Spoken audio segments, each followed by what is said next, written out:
The desert stretched endlessly, a molten ribbon of highway vanishing into heat waves.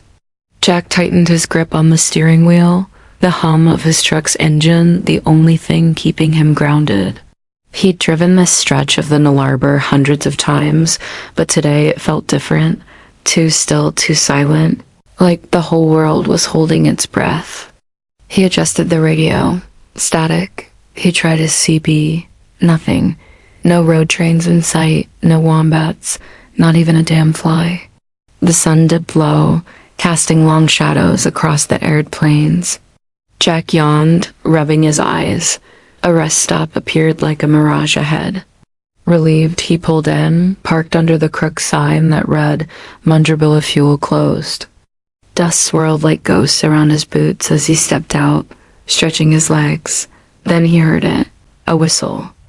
High-pitched, melodic, drifting across the desert like it had no source. Jack turned. No one. He scanned the scrubland, eyes squinting against the fading sun. The whistling came again, closer, almost playful. Goosebumps prickled his arms.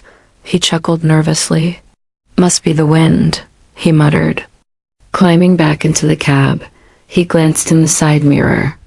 A woman stood behind the truck. He spun around, empty. His breath caught. He fumbled with the keys, jamming them into the ignition. The engine coughed, then roared to life. As he peeled back onto the highway, the sun sank completely, plunging the desert into night. Darkness in Nullarbor wasn't like the city. It was absolute, like the land had swallowed the stars. Jack drove fast. Too fast. The whistle returned. This time it came from inside the cab. He slammed on the brakes. The truck skidded to a halt in a cloud of red dust. Heart hammering, he turned on the cab light and checked the back. Nothing. He sat still, trying to slow his breathing. That's when he saw her in the middle of the road, 30 meters ahead. A woman, barefoot, wearing a long, white dress that fluttered despite the windless night. She looked up at him. Her eyes were hollow. Jack's mouth went dry. He reached for the horn and laid on it. She didn't move. He flicked the high beams. She vanished, not stepped aside. Not ran. Gone. Shaken, Jack drove on. His fingers clenched so tightly around the wheel they went numb. The desert outside seemed alive now, shifting, whispering. Shapes darted just beyond his headlights. He began to hear things in the engine's growl, murmurs, words. Come back. His hands trembled. The road ahead no longer looked familiar. He pulled out his GPS. No signal. Jack cursed, taking a sip from his thermos. The coffee tasted wrong, metallic, bitter. He spat it out and threw the thermos aside. The whistle returned, soft and sweet. This time, from the passenger seat, he turned his head. The woman was sitting there, her hair matted with dust, lips parted in a half-smile. She began to hum, the same tune as the whistle. Jack screamed and swerved.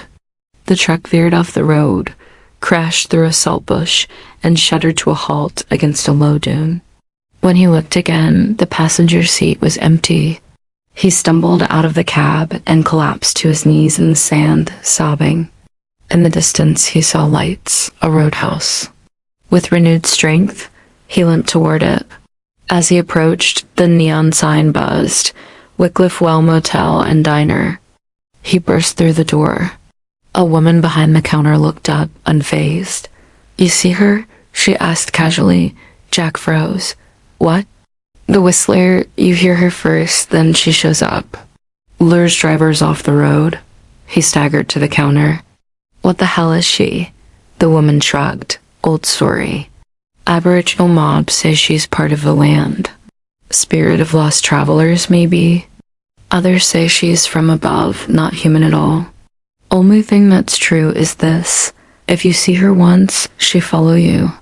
Nullarbor doesn't let go easy." Jack looked out the window. The woman in white stood across the highway, lit by the neon glow, smiling.